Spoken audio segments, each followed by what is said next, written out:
Welcome to RTF Sports Talk. I am Michael Buckosh. I'm joined, as always, with Billy Hatton. Billy, how are you doing today? Doing all right. Busy morning, but nonetheless, let's talk some sports. And as always, we're joined with Matthew Lau as well. Matthew, how are you doing today? I'm doing good. Fine, sirs. I am doing good. Well, on today's show, we're going to talk about possible landing spots for Carmelo Anthony, the big trade that happened in the NBA over the weekend, Jimmy Butler, and then we're going to do overreactions for the NFL. All that and much more right after the intro here. If you came to prove, there's no reason to prove. RTF Sports Talk. RTF Sports Talk. RTF Sports Talk. RTF Sports Talk.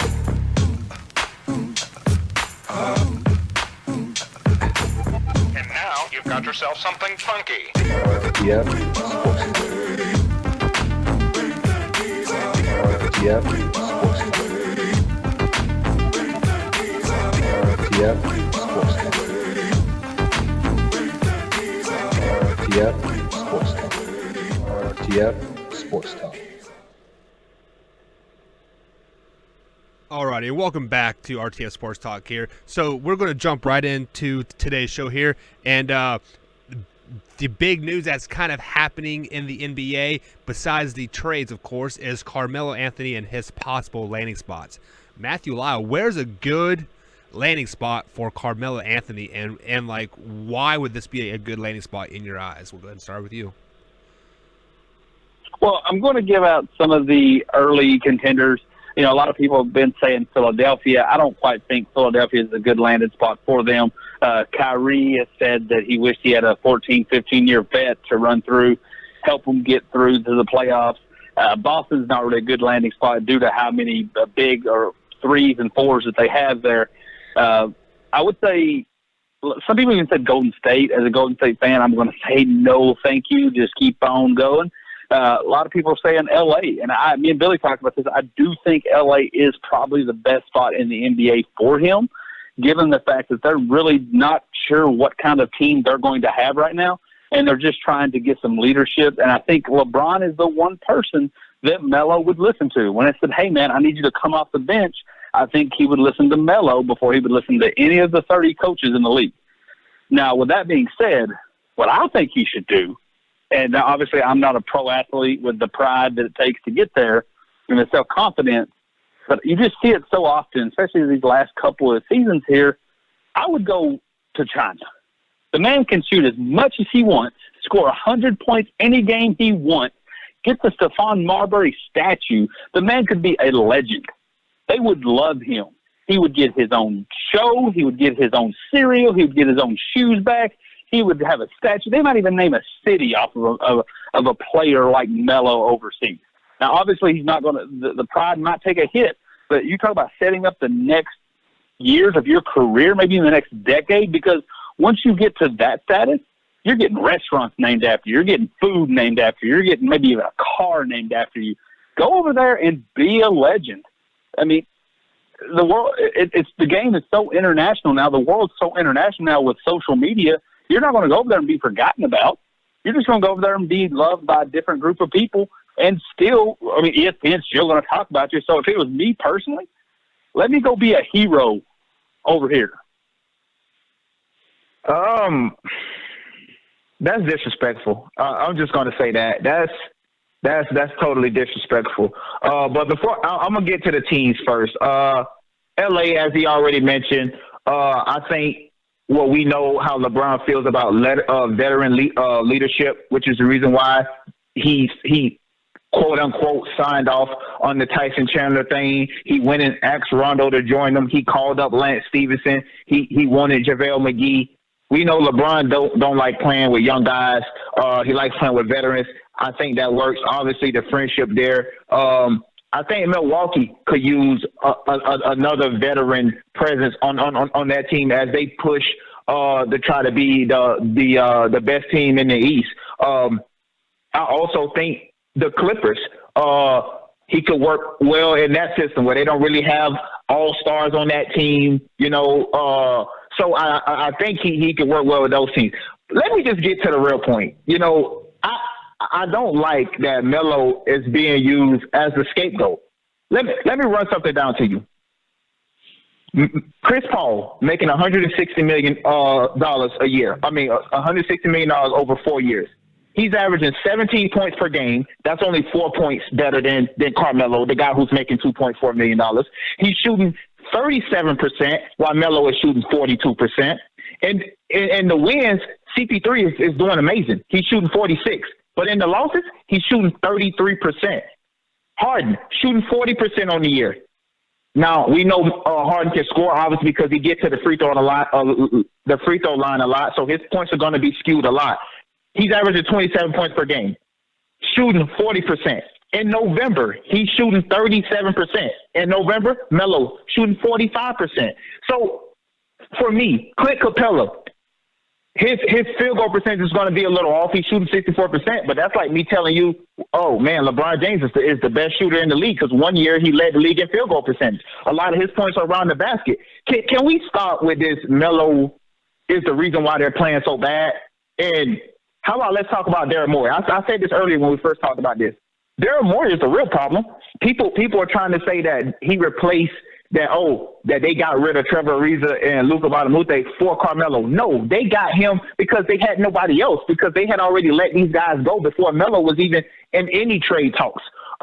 So for me, let's start with the guys that's making $200+ million, $160 million, $90 million before we talk about the guy that's making $2.4 million and shooting a better field goal percentage than your second best player on the team and only 4 points less than him. Carmelo is not the problem. He's not the problem. But people are going to use him as the problem, and I get it. He's the last member of that crew. You're going to say, oh, it didn't work in New York. Oh, it didn't work in OKC. So now let's just blame Melo. And I don't think that's fair to him when he's not the problem on this team. I mean, he's not the main problem. He's one of 1,000 problems a part of that team and that organization. But like to your last point, Billy, you took it right from me.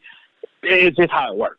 He's the newest guy. He's the smallest paid guy. He's the guy that potentially does get some of the bad rap. So he's going to get the negative pub when it comes to this. And it keeps piling on. There was a report that I think from one of the basketball nerds, one of those people that really come up with these next stat and their analytical numbers, that if they move, that the Rockets' likelihood or the Rockets' percentage increased 19% to make the playoffs if they get rid of Melo. Now, I don't know what they're taking into consideration with that, but when you see things like that, that decision gets that much easier to make because the Rockets have been that team that listens to the analytics, that listens to these numbers that no one else is looking at. That's what makes them so special. But I'm right there with you, Billy. Now, we disagree on what I think of our thoughts on Melo, but he's not just the problem. I didn't like CP3. I don't like James Harden. I thought they both overachieved last year. They're both known chokers in the playoffs, and they both just happened to overachieve. Chris Paul did lead that team, but that was, I think we talked about it this summer, I think that was a one and done. He's going to go back to his old choking ways. So this team is in trouble either way, but it's just they're just going to blame it on Melo. And as far as, and rightfully wrong, Stephen Jackson came out and he said that he's being blackballed like AI and like himself and AI. I was going to bring up AI because what you're going to see, right or wrong, you're going to see Melo bounce around 3 or 4 teams this season until he inevitably has to retire. And that's why you said it was disrespectful, but is that any less disrespectful or more disrespectful than going overseas and being a hero, being a god, or bouncing around and being in 3 or 4 different uniforms? I think right or wrong, he's going to get the scapegoat and he's going to be kicked around for the rest of the year. I think it is disrespectful, though. You're talking about China, guys that can't play basketball. The NBA, we're not even talking the G League. We're talking China, where Jimmer Fredette just scored 70-some points. That's disrespectful for a guy of Melo's caliber.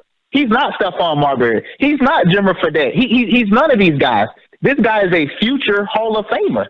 And we're talking about going to China.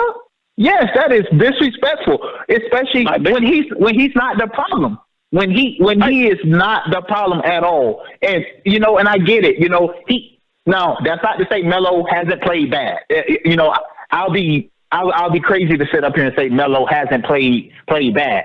But he's not the reason why they're losing. And to say we're going to get rid of him because of whatever and all of these analytics, that portion of the analytics, I care nothing about. Probabilities, I don't care about that because that's not factual. I care about what's facts. And what's facts is he's shooting a better field goal percentage than the two best stars on the team while also playing 7 to 8 less minutes than both of those guys. That's facts. Well, no, I mean, we agreed on that, but, like I always tell people, fair is a place to go judge pigs. And it's not going to be fair the way Melo gets handled. But I'm telling you, I don't think Melo's going to be in the league next year. And it might be disrespectful for him to go do something else, but it might be disrespectful for him to be sitting on the jump with Tracy McGrady and those crew.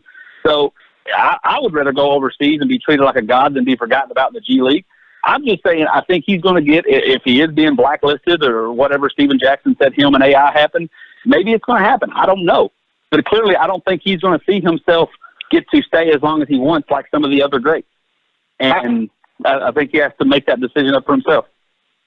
I wouldn't see it as a disgrace. I mean, this guy's been in the league 16 years. I mean, that's a pretty solid NBA career. I mean, everybody don't get to ride out 4 bad seasons like Kobe did, Duncan when he was kind of on the decline. Like, everybody, or KG, nobody really gets to do that. So 16-year career, I take that. So for a retirement, to me, that's not disrespectful. Going over to China saying that that's disrespectful. A retirement after a 16-year NBA career, that's good. Most people aspire to have a 16-year career. You're saying this from what's your point of view, and I mean, I guess that's a show. What's our point of view? Melo has told you that there's 3 things. Has showed you there's 3 things he likes to do: score the ball, make money, and be popular. I think he's got a much better chance of all that on going to a different country and being that hero. They will pay him ungodly amount of money. He will be ungodly popular. He will get to score the ball any time and as much as he wants. If he wants to shoot 75 shots, they will love him for that. So let him go out and play some more, man. Let him go play and have some fun because it's not going to happen here at the league. So let him go do it. It's not disrespectful. It's just something he wants. If it's something he wants to do, let him go do it. I think it would behoove his interest. He could make movies over there, and he showed an interest of wanting to make movies. Alrighty, guys, those are some great points here. Just from the Vegas odds here, the likely landing spots for Carmelo is the Philadelphia 76ers, the Los Angeles Lakers, Los Angeles Clippers, and then coming in 4th place, the Denver Nuggets, all which I think would be really good fits for him moving forward. Speaking of already being traded, over this last week, Jimmy Butler has finally been traded to the Philadelphia 76ers. And the power rankings are already making an impact to showing that trade. They're now calling for the 76ers to be the best team out in the East. Matthew, what are your thoughts on this trade? I think my initial thought, which I don't know how true it is, there was those rumors that Houston was going to give up 4 number ones. I would probably have taken that over Covington and a number 1. I think there was a 3rd player included. But if that was just rumors, if that was just rumors, then I'll put that on the back burner. Now, it's one of those ones where I still don't know. I have a lot of questions. The possibility could go up or down. It's teetering right now. It could go great. It could end horribly because I've heard this before. Jimmy Butler gets to be a leader for a team that has a very talented big, a very talented young big. And at the time, when they got Jimmy Butler, this certain talented young big was voted by the NBA executives to be the number 1 player to start a team around. A guard/forward who really couldn't shoot, but his athleticism and scoring ability was something that we thought would really be great. And that didn't work out in Minnesota because those guys proved to be not as good, or at least not as playing up to their potential, and they were very immature. So now here we are with a young Jimmy Butler is going to be a leader on a young, talented team with a young, dominant big and a guard that can't shoot but he can score any way he wants.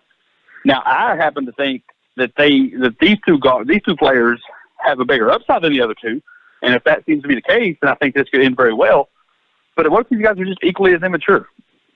What if Joe? Because Joel Embiid tends to talk and be a little bit more chatty on social media than Karl-Anthony Towns. What if everything that rumored to happen up in Minnesota happens here in Philly?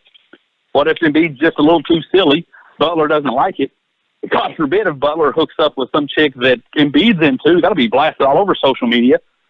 What if he gets flustered? Now, Ben Simmons seems to be a little bit more mature, but he also has some decision-making. A little tends to be off the court. You know, he really struggled at LSU. It was a team he didn't take to the NCAA tournament, which a lot of people look at. If that's going to be the number one pick, I need you to at least turn out and take your bad team and make them better. A lot of people give him flack for that. This has a great potential to be a really great team.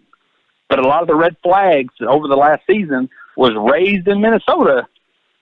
You could almost make a point those could potentially be equally as raised in Philadelphia. Only time will tell. I don't think this is going to work. I don't think Jimmy Butler is that type caliber player that we're talking about taking a guy or taking a team anywhere. He's never done it. And I would say that this is probably one of his least talented teams. If you just take away Embiid, because to me, I don't think Ben Simmons is as good as a player as people say he is. He has no jump shot, whether that's the 2-pointer or the 3-pointer. He's not a great ball handler, which that showed in the playoffs last year when they had to put T.J. McConnell running the point because Ben Simmons can't dribble. He's a good passer. He's a good rebounder. And he has high IQ. But to me, that's the only thing Ben Simmons got going for him. And he's been that way going back to his days at LSU. Anybody of his caliber that can't get a team of 68 into a playoff format, he's not good. So Jimmy Butler, yes, we know what he brings to the table. He's going to play tough defense. He's going to get you about 24, 25 a game.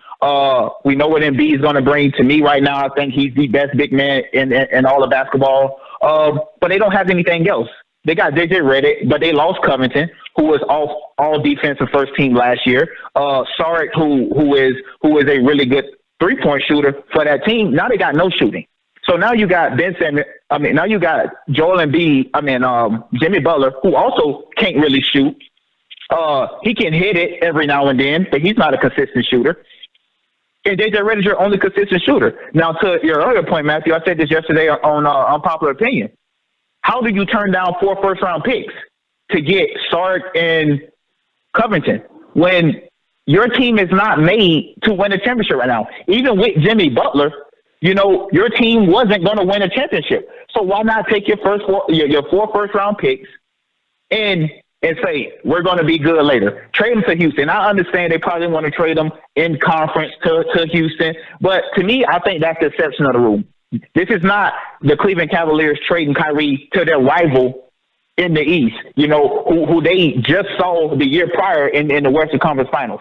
The Eastern Conference Finals, which you knew that you had a great potential to see those guys again in the Eastern Conference Finals. This ain't, the San Antonio Spurs giving Kawhi to LeBron, knowing that your team is going to be down. This is, I get a chance to get rid of Jimmy Butler, a guy who don't want to be here clearly, and I get to get 4 first-round picks, and we can still have a decent season. Now you got Sarge and Covington for what? Like this, to me, the move don't make any sense for neither team, if you ask me. And I still think this 76ers team is still behind Milwaukee, Boston, and Toronto. Yeah, Billy, just to close up on that, you make a great point, and you brought up everything on the court. I brought up some of the worst-case scenarios off the court. If those happen, and if Houston continues to be the dumpster fire that we talked about, and I think, based on things we talked about just on the side, that wouldn't have changed with the addition of Jimmy Butler. Minnesota could have got some great picks out of that, especially 4 of them being first. Great. Yeah, for real. There's a really good chance, in my opinion, and I think you're leading there with me, that nobody won this trade, that everybody lost. Yeah, everybody lost. Goes poorly. Because, Yeah. So, and I would not take it. And I think a lot of people who think Philadelphia is going to be better is picturing the way they played with Covington and Skarek on the court. Now you got to take those away, and I don't think it's going to be that good of a picture. Alrighty, guys, here. And just to pretty much echo what you guys are saying, last week the 76ers were ranked 10th in the NBA power rankings. This week they are up to 7th. Also, their odds have jumped from, I believe it was 20-1 to win the NBA championship to now it's up to 14-1, tied with LA and Houston. So just some insights on that. Go ahead. And just one more point, Mike. This team was already 21st in offensive efficiency. And now you lose two good three-point shooters or decent three-point shooters. Sorry, a good Covington, a decent. And you add Jimmy Butler. How is that going to help your offense? For a team that was already 21st in offensive efficiency, it just doesn't make sense. It doesn't. You can go ahead, though, Mike. Go ahead.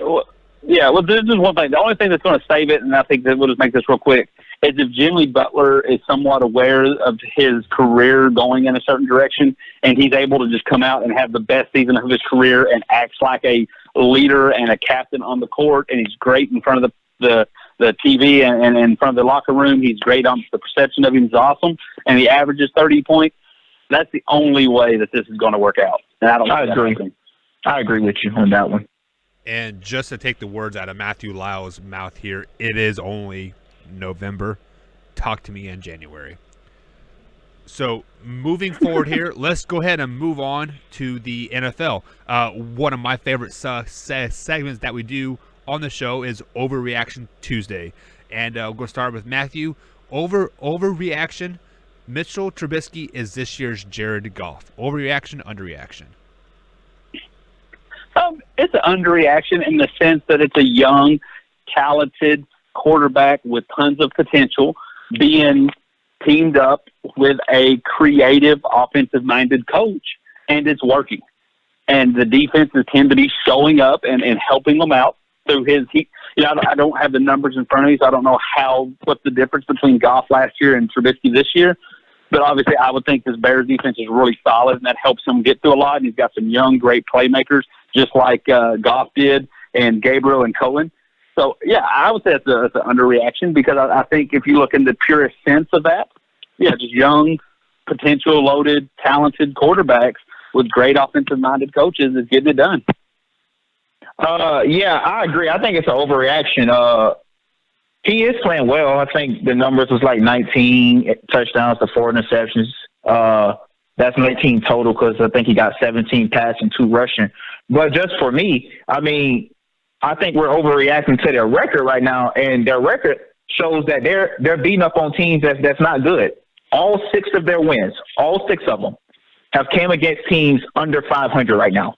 You know, you got the Seahawks at 4-5, the Bucks at 3-6, the Cardinals at 2-7, the Jets at 3-7, the Bills at 3-7, and the Lions at 3-6. Their 3 losses came against teams that's 500 and better.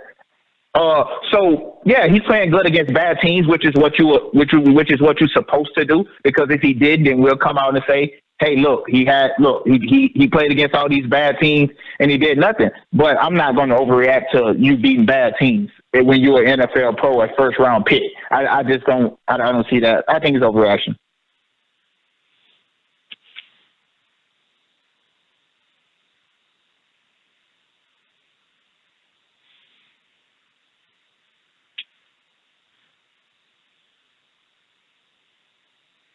Just holler at me later because he got the Vikings twice coming up. And he played the Rams and he played the Packers again. Who's going to be looking to get back into that division playoff race. So holler at me then when you play these 3 teams here or these 4 games, and we'll see where they're at the end of the year.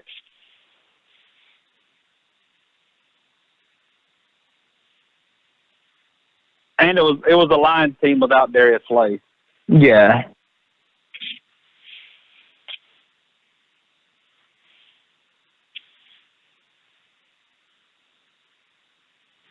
That's an overreaction, and it's nothing to take away against the Saints. I think the Saints are a great team. They missed out on Dez, but they're trying to recapture that magic with Marshall. Brandon Marshall signing him this yesterday, I believe.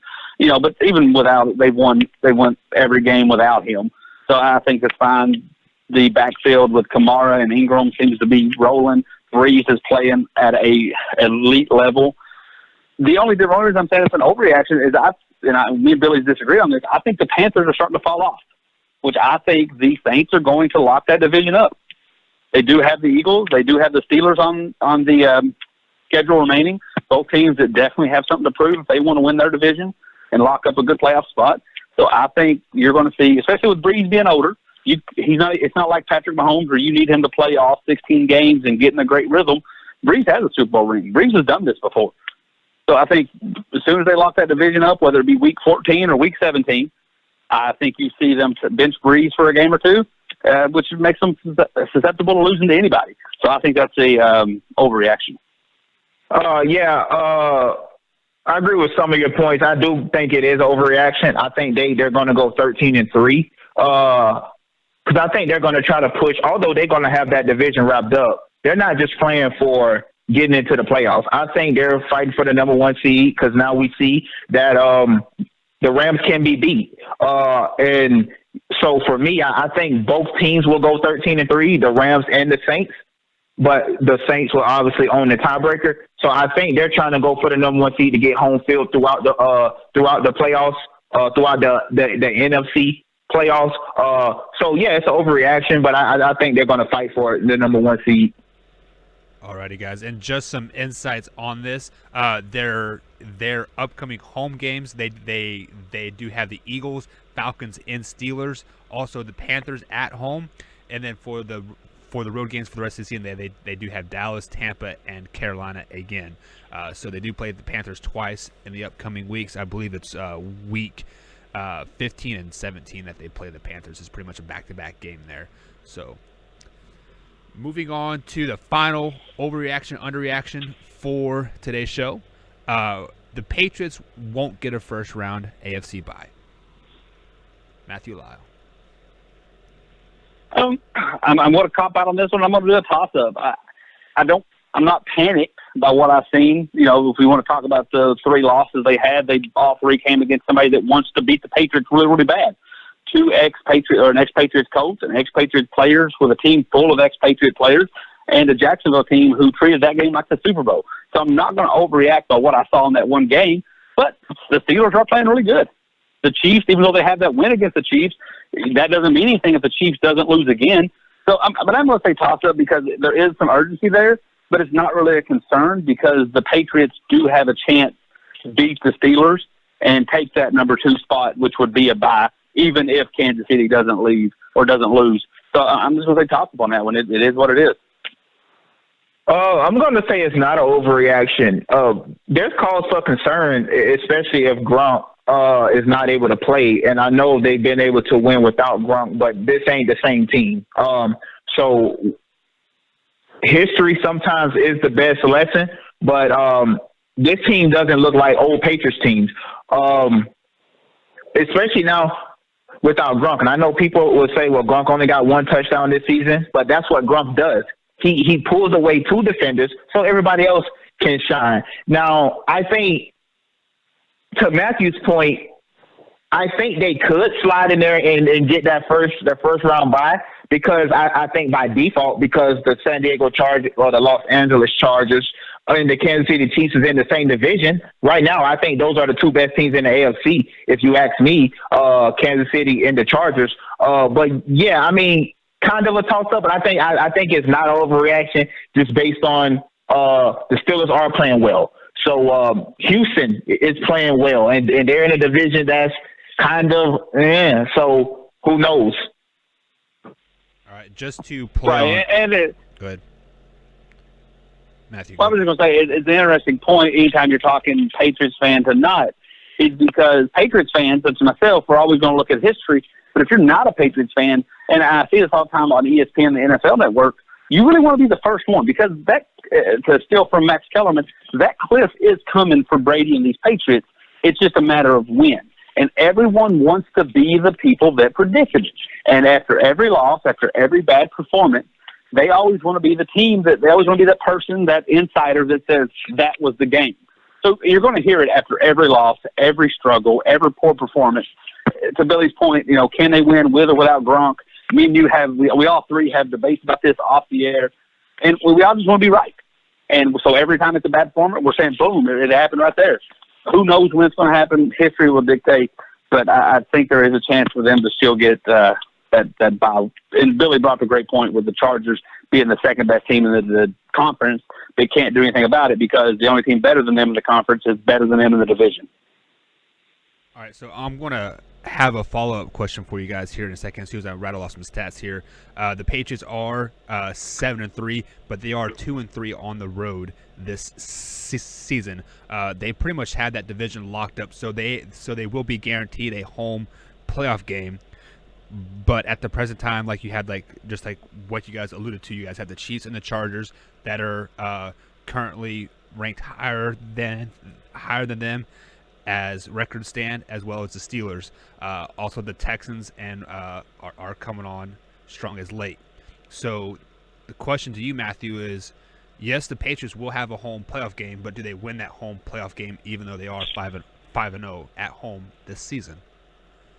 I mean, any concern that I have with or without the Patriots doesn't really have to do with home field advantage. I know that's weird, but when you got Tom Brady and Bill Belichick, it gets deeper than home in a way. When I think of who we play at home, it doesn't have to, like I said, it doesn't have to do with where that game's at. It's the matchups.